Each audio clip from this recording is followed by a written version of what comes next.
ಚಿಕ್ಕಬಳ್ಳಾಪುರ ಜಿಲ್ಲೆಯ ಗೌರಿಬಿದನೂರು ಮಂಚನಹಳ್ಳಿ ಭಾಗದಲ್ಲಿ ರಾತ್ರಿಯಿಡೀ ಸುರಿದ ಧಾರಾಕಾರ ಮಳೆಗೆ ಜಿಲ್ಲೆಯ ಜೀವನದಿ ಉತ್ತರ ಪಿನಾಕಿನಿ ಇದೀಗ ಹುಕ್ಕಿ ಹರಿತಾ ಇದೆ.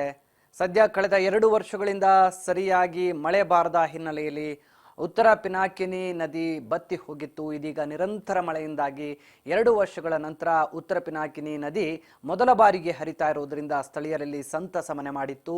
ಇನ್ನು ನಂದಿ ಬೆಟ್ಟದಲ್ಲಿ ಹುಟ್ಟಿ ಗೌರಿಬಿದನೂರು ಮೂಲಕ ಆಂಧ್ರ ಪ್ರದೇಶಕ್ಕೆ ಹೋಗುತ್ತಿರುವ ಉತ್ತರ ಪಿನಾಕಿನಿ ನದಿ ಗೌರಿಬಿದನೂರು ತಾಲೂಕಿನ ಶುಗರ್ ಫ್ಯಾಕ್ಟರಿಯ ಬಳಿಯ ಕಿಂಡಿ ಅಣೆಕಟ್ಟಿನಲ್ಲಿ ನದಿ ಹರಿವು ಹೆಚ್ಚಳವಾಗಿದ್ದು, ಪುರಾಣ ಪ್ರಸಿದ್ಧ ವಿದುರಾಶ್ವಥ ಕ್ಷೇತ್ರದ ಮೂಲಕ ಆಂಧ್ರದ ಕಡೆಗೆ ಹರಿತಾ ಇರುವಂತಹ ನದಿ ಇದಾಗಿದೆ.